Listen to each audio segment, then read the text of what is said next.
बाद एक साथ देखने को मिलते हैं, जहां अमीरी और चरम गरीबी एक साथ देखने को मिलती है। क्या आपने भी ऐसे विरोधाभास देखे हैं? मेरे भाषण के अंत तक विचार कीजिएगा। उसके पहले प्रणाम, जय जय शंकर। मेरा नाम गौरव बेरुकर है और मैं SATI इंजीनियरिंग का छात्र हूँ। अमर्त्य सेन जी की बातों को सुनकर एक विरोधाभास मैं भी सोच पाता हूँ।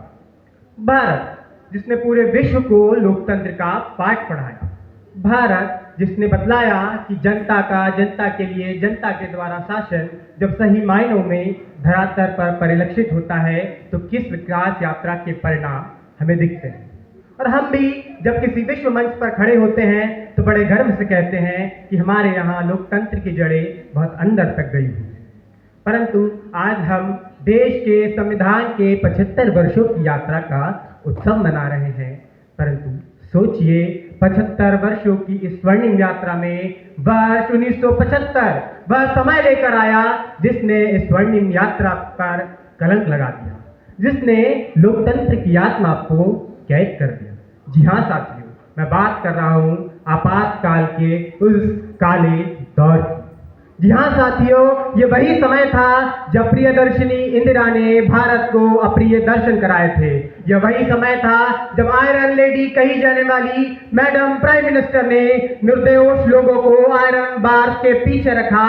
ये वही समय था जब 17 वर्ष के बालक को उसकी परीक्षा के एक दिन पूर्व ही जेल में डाल दिया गया और एक प्रेस के संपादक को उसकी बूढ़ी माँ के अंतिम संस्कार में भी नहीं जाने दिया गया।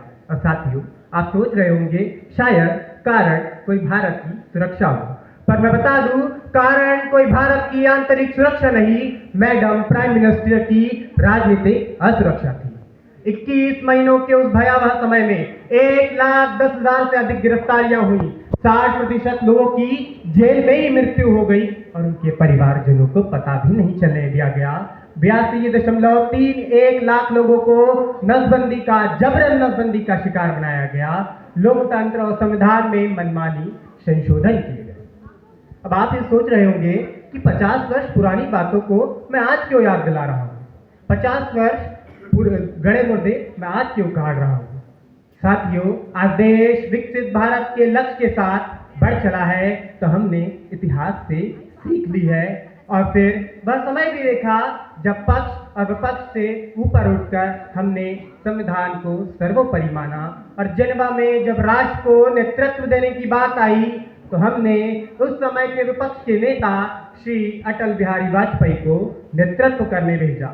जब अमेरिका की धरती से हमारे प्रधानमंत्री को अंडर अचीवर कह के संबोधित किया गया, तत्कालीन इसी मध्य प्रदेश के मुख्यमंत्री ने उसका विरोध दर्ज किया और पहलगाम के हमले में सिंदूर मिटाने वाले आतंकी आकाओं को जब हमने घर में घुसकर मारा और इस बात का डंका जब पूरे विश्व में बजाने की बात आई तो हमने विपक्ष के उन्हीं सांसदों को चुना जो अपनी चतुरता से कभी सत्ता को कटघरे में खड़ा करते हैं। साथियों, मूल भाव यह है कि अटल जी ने जैसा कि कहा था कि सरकारें आएंगी जाएंगी, पार्टियां बनेंगी बिगड़ेगी, परंतु ये देश रहना चाहिए, इस देश का लोकतंत्र रहना चाहिए। आज साथियों, आज आवश्यकता है कि हम धर्म को संविधान मानने के बजाय संविधान को ही धर्म माने। धनजी के नाम पर नेपाल जैसी स्थिति इस देश में कभी ना बनने दे, क्योंकि भारत सदैव से विश्व शांति का ध्वजवाहक रहा है। हमने सदैव विश्व को दिया है। आज पूरा विश्व भारत की ओर आशा भरी निगाहों से देख रहा है। हमें पर्यावरण संरक्षण, सेव एनर्जी, सेव इलेक्ट्रिसिटी जैसे विषयों पर ध्यान देना है। बड़े बड़े प्रकल्पों से नहीं, छोटे छोटे प्रयासों से काम होगा।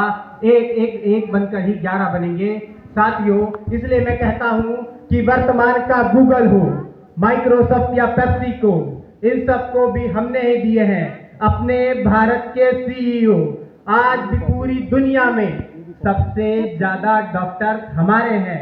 खेल जगत में चमकने वाले भी भारत के सितारे हैं। अपने पौरुष के बल पर विश्व को सदा बतलाएंगे। विश्व गुरु हम कल भी थे, आज भी हैं और आगे भी कहलाएंगे। जय हिंद, जय भारत, जय संविधान।